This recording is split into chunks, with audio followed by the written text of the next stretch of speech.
When eat more means I love you, saying no can feel like rejection. In many families, especially those with several generations under one roof, food is more than just fuel for the body. It's a language all its own, a way of saying, I care for you, I want you to thrive. For our elders, especially those who have lived through hardship or scarcity, cooking and serving food is the purest expression of love they know. A full plate means a full heart, but times and needs change.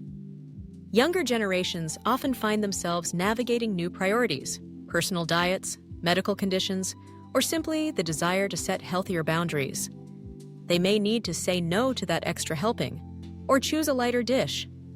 The trouble is, this message can get lost in translation, and what was meant as self-care can look and feel like rejection.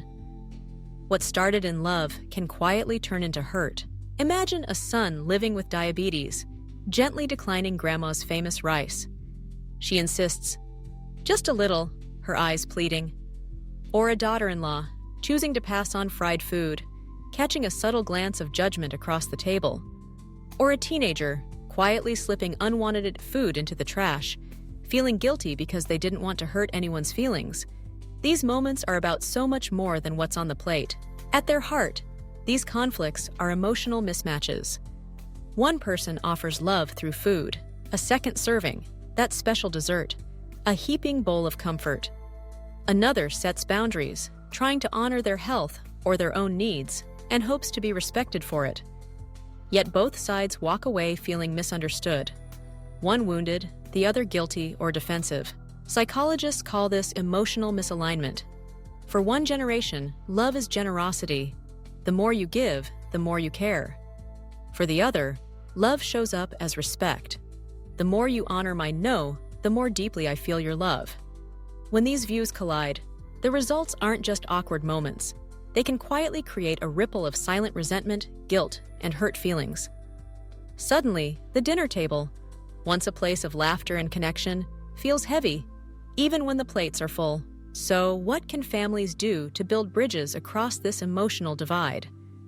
It starts with translating intentions. A gentle word can go a long way. I know food is your love language. I feel it, even when I say no. This simple acknowledgement reassures the giver that their care is received, even if the food isn't. Offering options, not pressure, is another way to foster connection. Inviting grandma to help prepare a lighter version of her signature dish can turn a potential conflict into a moment of learning and togetherness. Would you like to help me prep a lighter version of your dish? I'd love to learn it from you. Suddenly, the kitchen becomes a place for shared memories, not silent battles. Education, offered gently, can also help.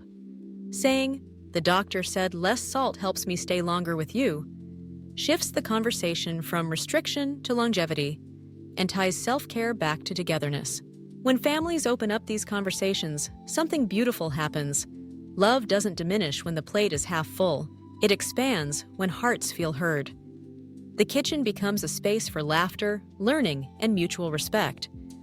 The table, once a place of silent tension, returns to its true purpose, bringing everyone together. Food is love, but it's also a boundary. When we listen with compassion on both sides, meals become a source of connection, not conflict. Let love stay at the table, even as the portions change.